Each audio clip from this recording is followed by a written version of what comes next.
கிறிஸ்துவுக்குள் பிரியமானவர்களே, கர்த்தரும் இரட்சகருமாய் இயேசு கிறிஸ்துவின் ஈடு இணையற்ற நாமத்தினாலே உங்கள் யாவருக்கும் என் அன்பின் வாழ்த்துக்களை தெரிவித்துக் கொள்கிறேன்.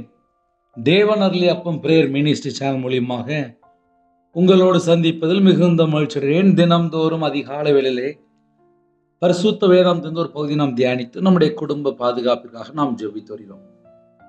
அதிகாலை வேளையிலே அபிஷேகங்களை பெற்றுக்கொள்ள, தேவனுடைய கிருபை பெற்றுக்கொள்ள புதிய நாளுக்காக இணைந்திருங்கள். இந்த வருஷத்துக்காக தேவன் நமக்கு தந்த வாக்குத்தத்தம், சோதனை காலத்திற்கு தப்பும்படி நானும் உன்னை காப்பேன். ஹல்லேலூயா. கிறிஸ்துவுக்குள் பிரியமானவர்களே, 2 ராஜாக்கள் 3ஆம் அதிகாரம் 16 முதல் 18 ஆகிய வசனங்கள். அவன் எலிசா கர்த்தர் உரைக்கிறது என்னவென்றால், இந்த பள்ளத்தாக்கிலே எங்கும் வாய்க்கால்களை வெட்டுங்கள், நீங்கள் காற்றையும் காணமாட்டீர்கள், மழையையும் காணமாட்டீர்கள், ஆனாலும் நீங்களும் உங்கள் ஆடு மாடுகளும் உங்கள் மிருக ஜீவன்களும் குடிக்கும்படிக்கு இந்த பள்ளத்தாக்கு தண்ணீரால் நிரப்பப்படும் என்று கர்த்தர் சொல்லுகிறார். இது கர்த்தரின் பார்வைக்கு அற்ப காரியம். மோவாபியரையும் உங்கள் கையிலே ஒப்பு கொடுப்பார். ஹல்லேலூயா. இன்னைக்குள்ள செய்தி என்ன தெரியுமா?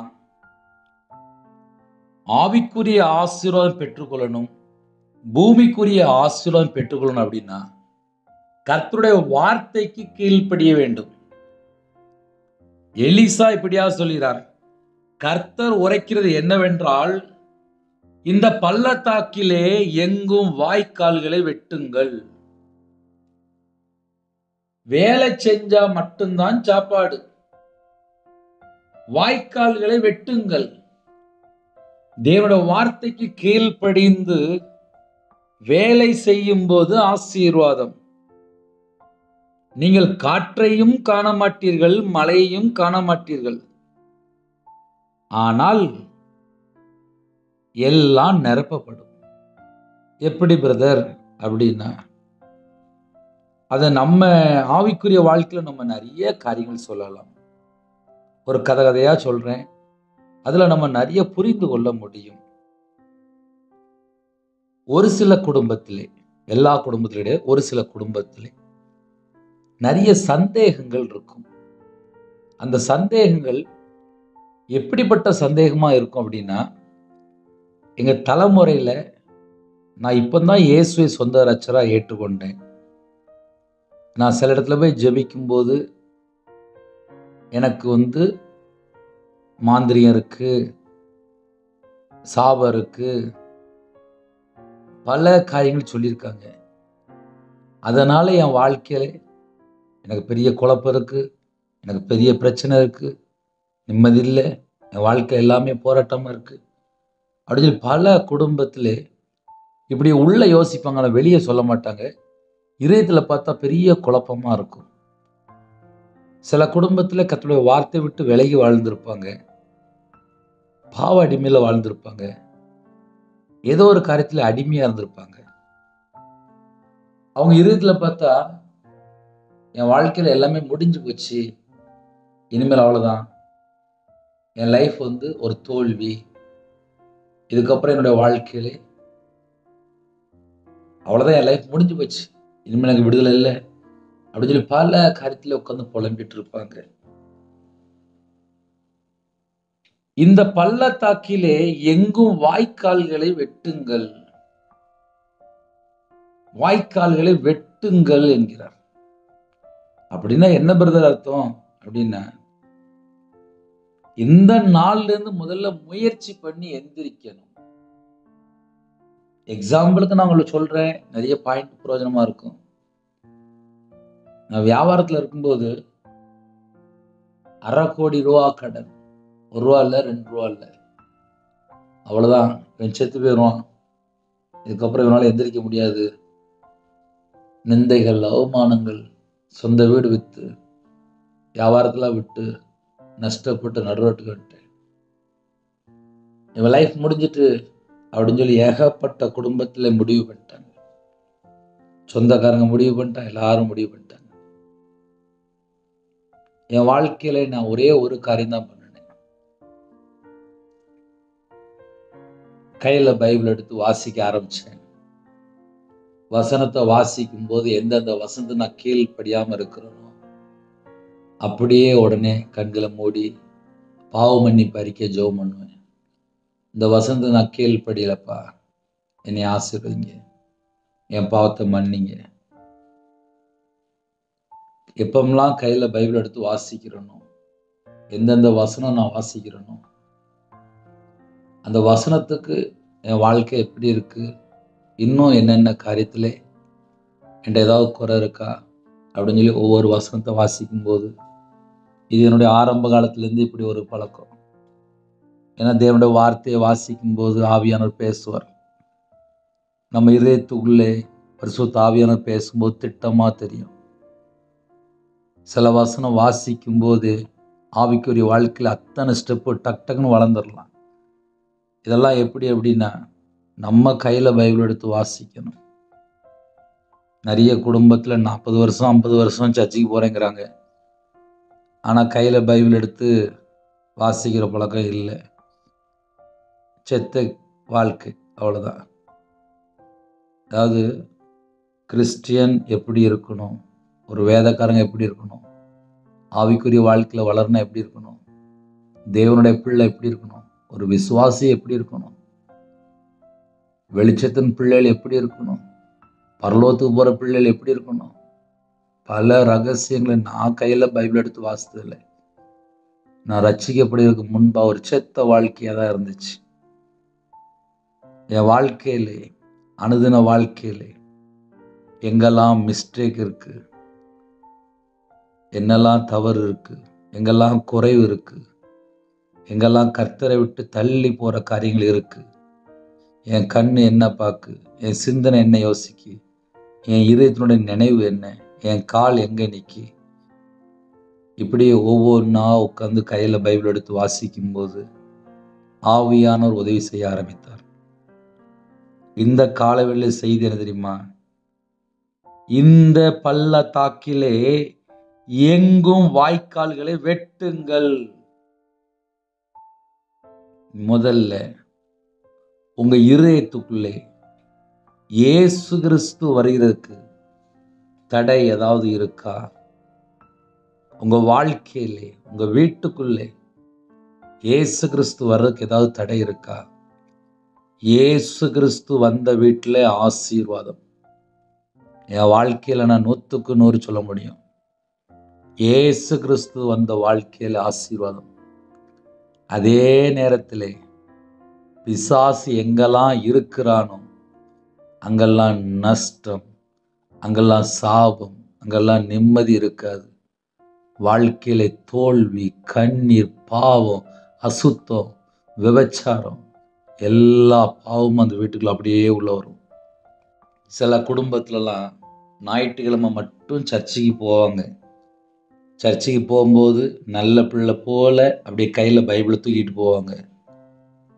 சர்ச்சுக்கு போயிட்டு வந்து வீட்டில் வந்து அந்த பைபிளை எங்கேயாவது ஒரு இடத்துல கரெக்டாக பத்திரமா வச்சுருவாங்க.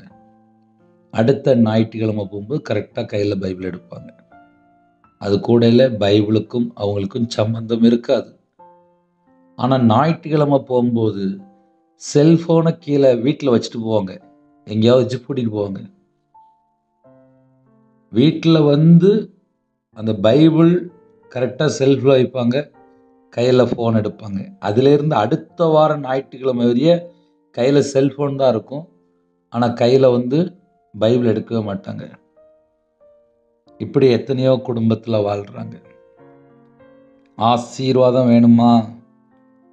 இந்த பள்ளத்தாக்கில் எங்கும் வாய்க்கால்களை வெட்டுங்கள்.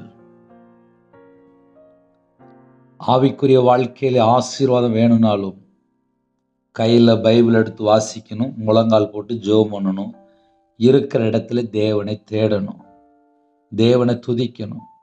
கர்த்தருடைய பிள்ளைகள் நம்ம செய்ய வேண்டிய வேலையை நம்ம செய்யணும்.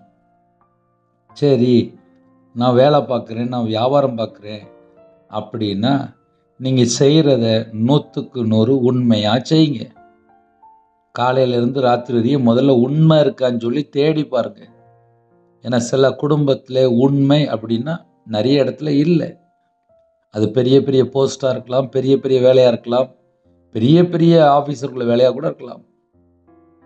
அவங்க வேலை செய்கிற இடத்துல எந்த அளவுக்கு உண்மையாக இருக்கிறாங்களோ அந்த அளவுக்கு தேவன் உயர்த்துவார். அதனால் கர்த்தருடைய பிள்ளைகள் ஆசீர்வாதத்தை வைத்திருக்கிறார். இந்த பள்ளத்தாக்கில் எங்கும் வாய்க்கால்களை வெட்டுங்கள். இருக்கிற இடத்துல வாய்க்கால்ல வெட்டுப்பா அப்படிங்கிற. நீங்கள் காற்றையும் காண மாட்டீர்கள், மழையும் காண மாட்டீர்கள். அதை ஏன் அப்படி சொல்றாரு அப்படின்னா, வாய்க்கால் ஏன் வெட்டணும் அப்படின்னு சொல்லி பார்க்கும்போது, காத்தடிக்கா அப்படி இல்லைன்னா மழை வர்ற மாதிரி இருக்கா அப்படின்னு சொல்லி பார்ப்பாங்க. அதுக்கப்புறம் தான் போய் வாய்க்காலை போய் வெட்டுவாங்க. ஆனால் வசனம் என்ன எழுதப்பட்டிருக்கு? இந்த பள்ளத்தாக்கில் எங்கும் வாய்க்கால்களை வெட்டுங்கள்.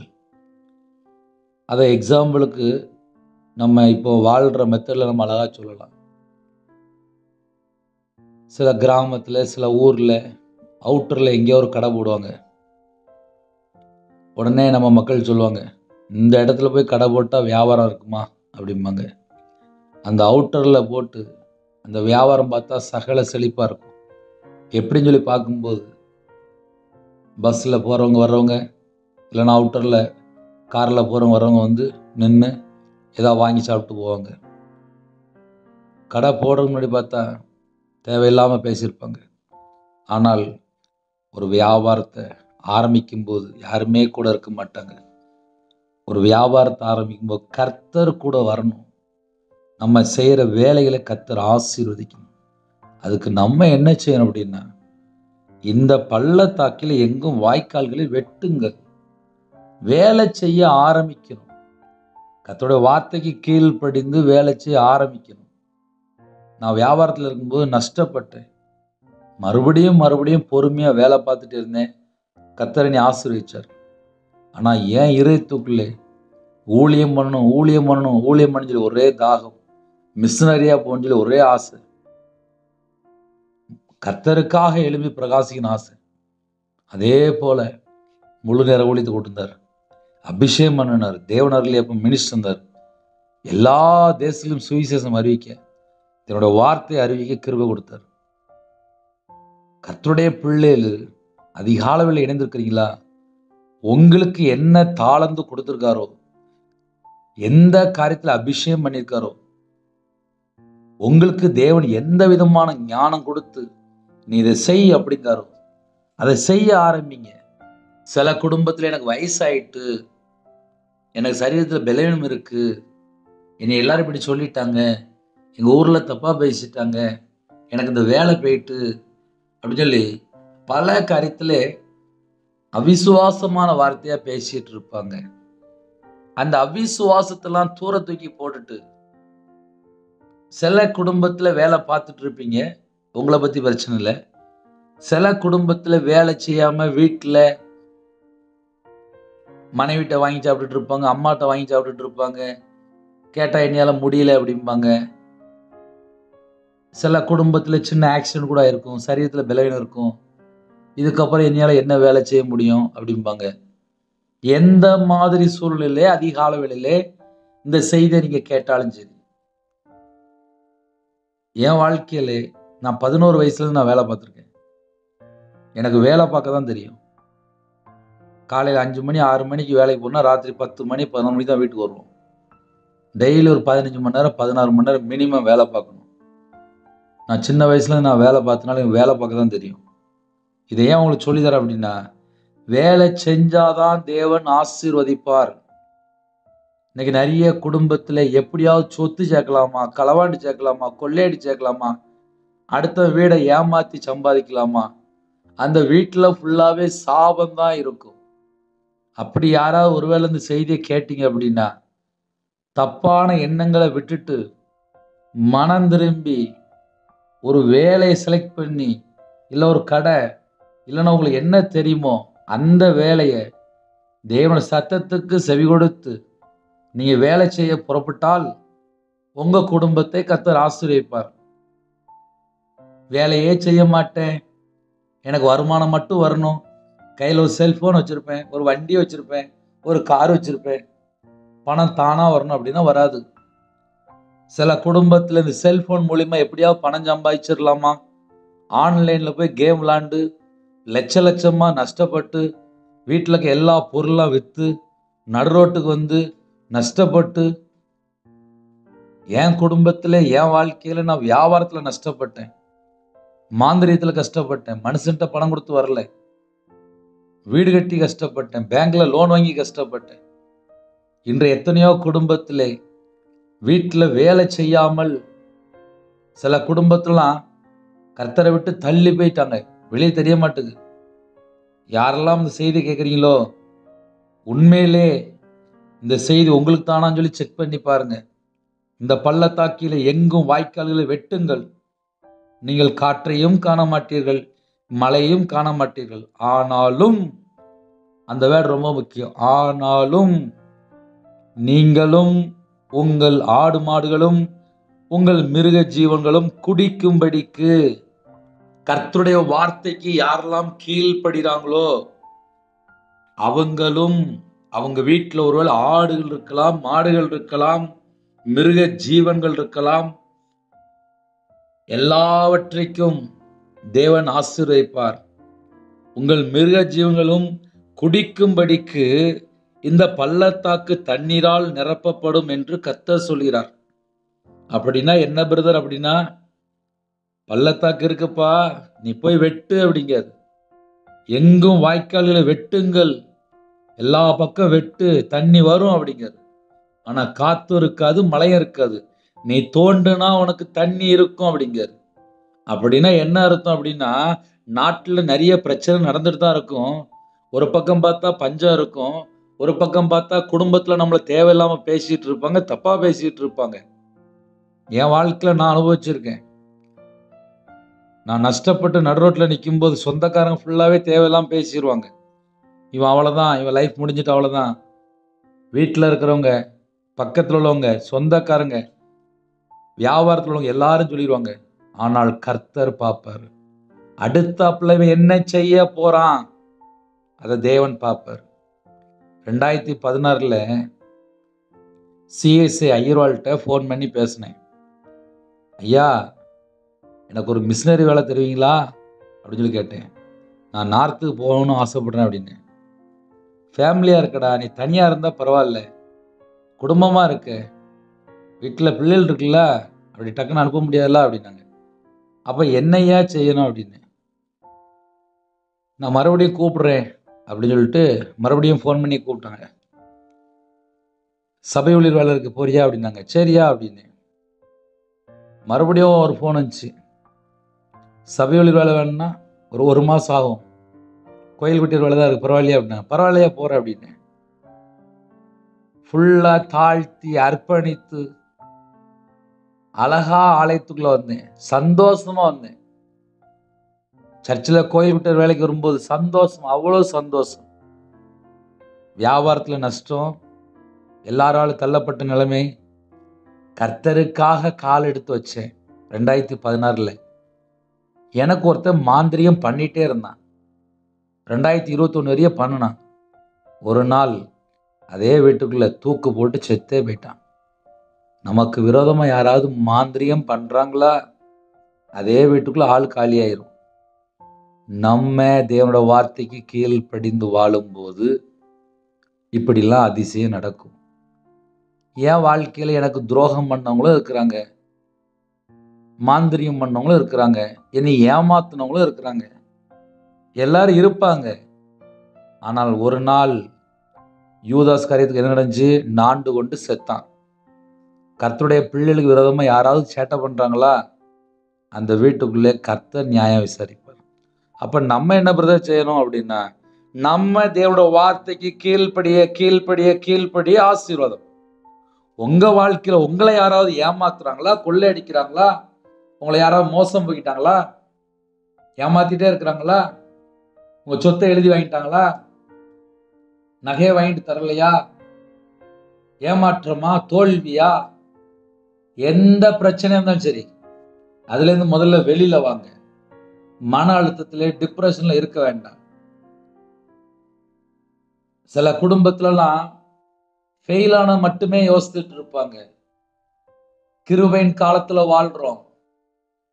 கொரோனா நேரத்திலே நிறைய ஊர்ல இருந்து சொந்த ஊருக்கு வந்துட்டாங்க. என்னன்னு சொல்லி கேட்டா, நாங்க இருக்கிற இடத்துல கொரோனா, இப்ப நாங்க இருக்க முடியாது, பயந்து போய் நாங்க சொந்த ஊருக்கு வந்துட்டோம், எங்க கார்லயே நாங்க வந்துட்டோம் அப்படின்னு சொல்லி ஏகப்பட்ட பேர் சொன்னாங்க.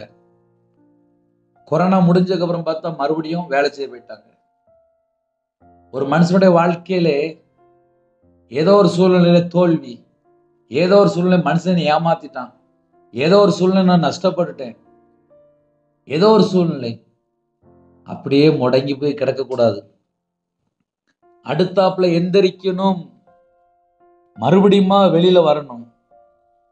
இந்த பள்ளத்தாக்கில எங்கும் வாய்க்கால்களை வெட்டுங்கள்.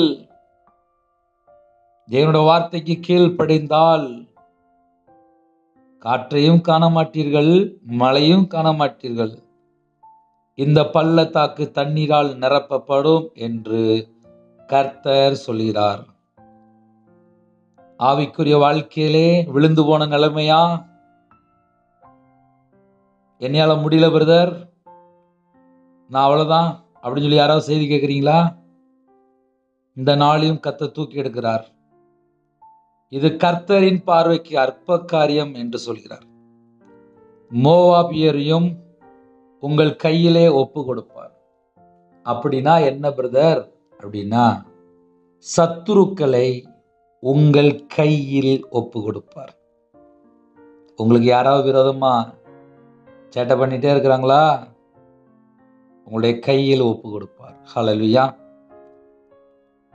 இன்னைக்குள்ள செய்தி ஃபுல்லாவே நம்ம வாழ்க்கையிலே சில குடும்பத்திலே எந்தெந்த பகுதியில விழுந்து கிடக்குறீங்கன்னு சொல்லி முதல்ல யோசித்து பார்க்கணும். ஏன் மறுபடியும் உங்கள்கிட்ட பேசுறேன் அப்படின்னா, சில குடும்பத்திலே எனக்கு இன்னைக்கு என்ன செய்தி அப்படின்னு சொல்லி நீங்க யோசிச்சுட்டு இருப்பீங்க. நான் உங்களுக்கு மறுபடியும் கொஞ்சம் சொல்லி தரேனே. ஒரு காலேஜ் படிக்கிற பிள்ளையா இருக்கலாம், இல்லை வாலிப வயசுல ஆண்டவருக்கு ஒப்பு கொடுத்துருக்கலாம்.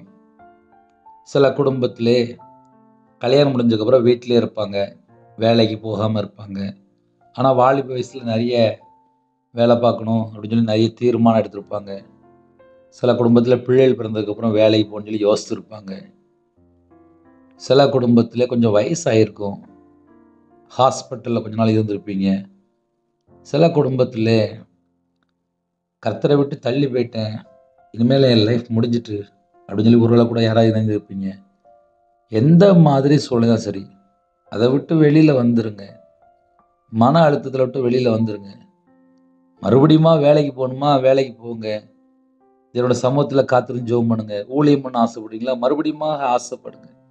தேவனோட சமூகத்தில் காத்திருந்து மறுபடியும் கேளுங்க. ஏன்னா என் வாழ்க்கையில் நானும் தோல்வியை சந்திச்சிருக்கேன், ஏமாற்றத்தை சந்திச்சிருக்கேன், நிந்தைகள், அவமானங்கள், ஏமாற்றப்பட்ட நிலைமையில ரொம்ப வருத்தப்பட்டிருக்கேன். சரி, அப்படியே இருக்க முடியுமா?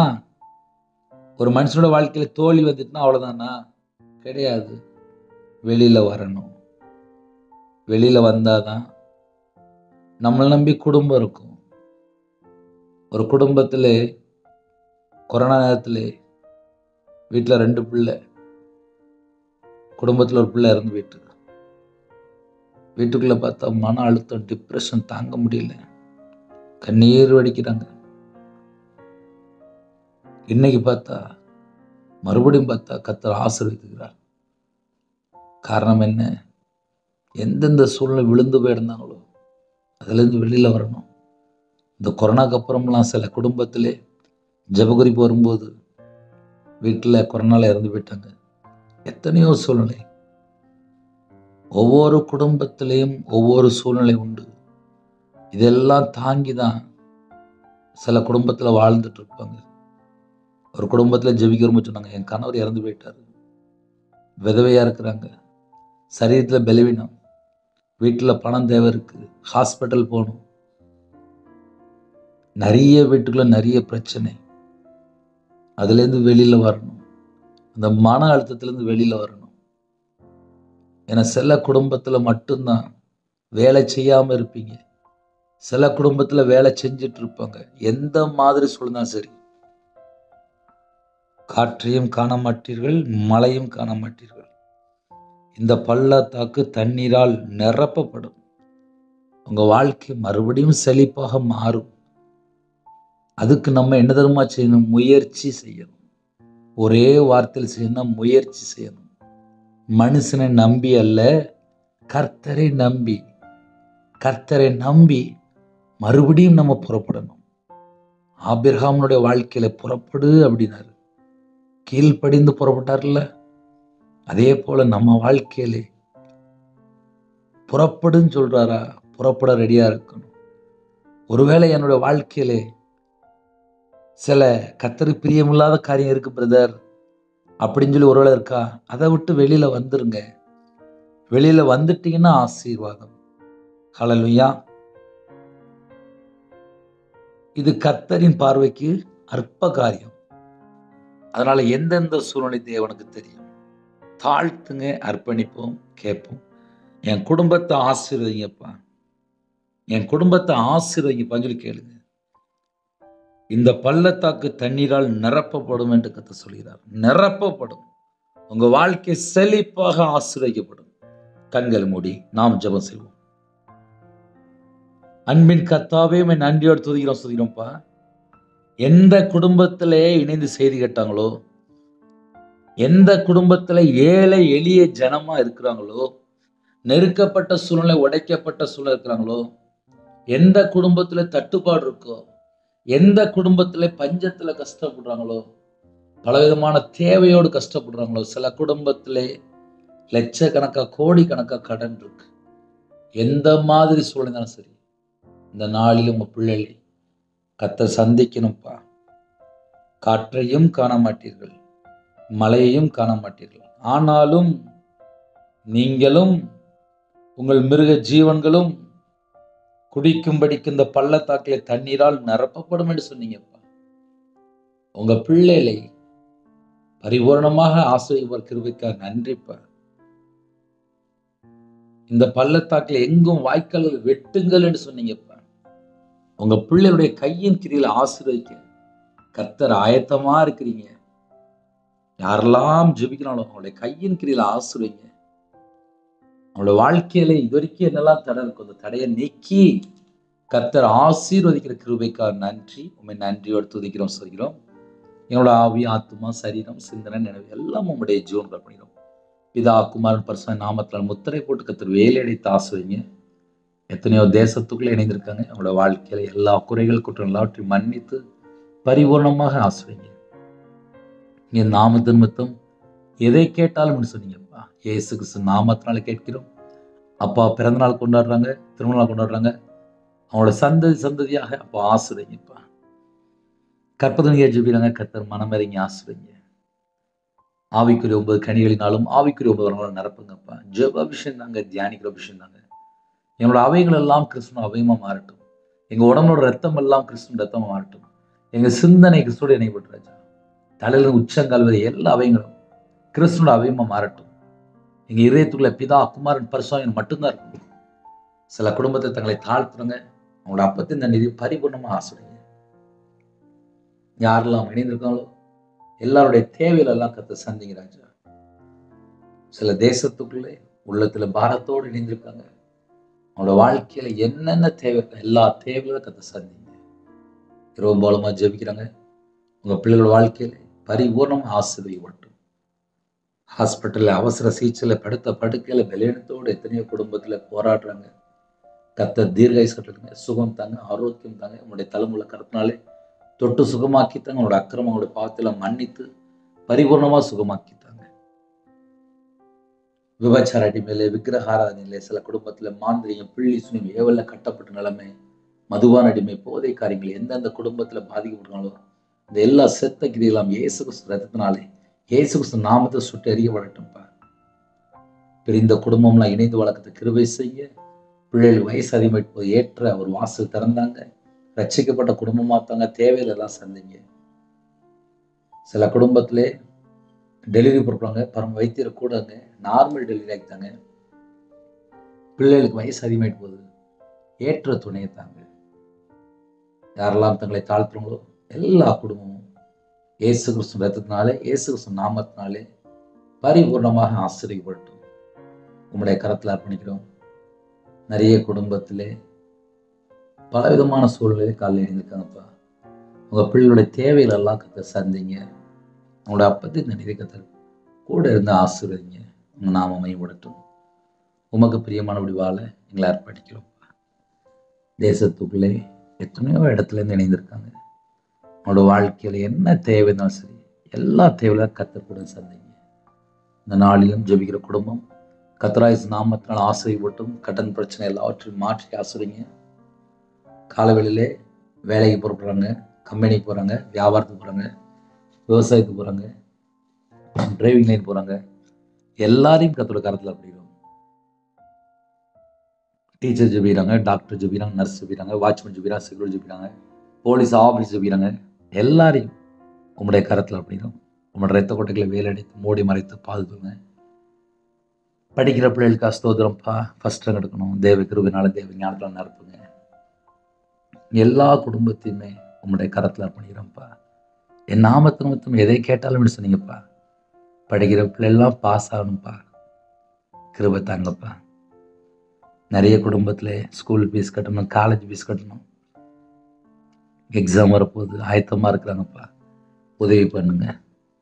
வீட்டு வாடகை கொடுக்க முடியல, கடை வாடகை கொடுக்க முடியல, லட்சக்கணக்காக கடன் இருக்கு, இஎம்ஐ, குழுக்குள்ள பணம், ஃபைனான்ஸ் நிறைய இடத்துல வாங்க கொடுக்க முடியல, ஹவுசிங் லோன், சில குடும்பத்தில் ஜுவல் லோன், குழுக்குள்ள பணம், எல்லா தேவையில கற்று சந்திங்க. இந்த நாளிலும் தேவ சித்தத்துக்குள்ள வரணும்ப்பா. தேவனுக்கு பிரியமானபடி வரணும்ப்பா. நற்கிரியை செய்யணும், நன்மை செய்யணும், பரிசுத்தமாக வாழணும், நீதியை பின்பற்றணும், உண்மையாக வாழணும். எல்லாவற்றைக்காக ஸ்தோத்திரம் செலுத்தணும். இடைவிடாமல் ஜபிக்கிற பிள்ளைகளை மாறணும். எல்லாவற்றைக்காக ஸ்தோத்திரம் செலுத்தணும்ப்பா. தீமையான கருத்து வெறுத்து நன்மை செய்யணும். கிருபை தாங்கப்பா. முதியோர்களுக்கு இருக்காங்க, ஹாஸ்டலில் இருக்காங்க, ஹோமில் இருக்காங்க, எல்லாரையும் ஆசிரியங்க. உங்கள் நாம மட்டுமே விட்டும். சிறு பிள்ளை முதல் கொண்டு முதியோர்கள் எல்லாரையும் கற்று பொறுப்படுத்துங்க. உங்கள் நாம மட்டுமே விட்டும். தேவனர்கள் எப்போ மினிஸ்டர் கற்று ஆசீர்வதித்தாங்கப்பா. எல்லா குடும்பமும் ஆசீர்வதிக்கப்படட்டும். எல்லா தேச ஜனங்களையும் உங்களுடைய கரத்தில் அமையும். வெளிநாட்டில் இருக்கிறாங்க, அவங்க இருக்கிற இடத்துல பரிபூர்ணமாக ஆசீர்வதிங்க. பரிபூர்ணமாக ஆசீர்வதிங்க. விசாக்கா ஜெபிக்கிறாங்க, வெளிநாட்டு போறக்கா ஜெபிக்கிறாங்க, தடையெல்லாம் நீக்கி ஆசீர்வதிங்க. உங்க நாம மட்டுமே விடட்டும். உங்களுடைய கரத்தில் அர்ப்பணிக்கிறோம். துதி கன மகிமை எல்லாம் ஒவ்வொருவருக்கே செலுத்துகிறோம். இயேசு கிறிஸ்துவின் பிதாவே, ஆமென். தேவனுக்கு மகிமையுண்டதாக. கர்த்தர் தாமே உங்களையும் உங்கள் குடும்பத்தையும் சகல காரியத்திலும் சம்பூர்ணமாக திருப்தியாக கர்த்தர் கொடுத்து பரிபூர்ணமாக ஆசீர்வதிப்பாராக. ஆமென். God bless you. ஜெபிக்க வேண்டும் விரும்பினால் 9363064181 நம்பருக்கு உண்டால் நாங்கள் உங்களுக்காக குடும்பத்துக்காக ஜெபிப்போம். நீங்களும் நம்முடைய ஊழியக்காக ஒரு நிமிடமாக ஜெபித்தவர்கள். God bless you.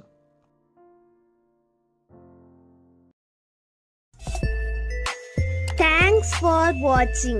Please subscribe our channel. Click the like and share. Click the bell. God bless you.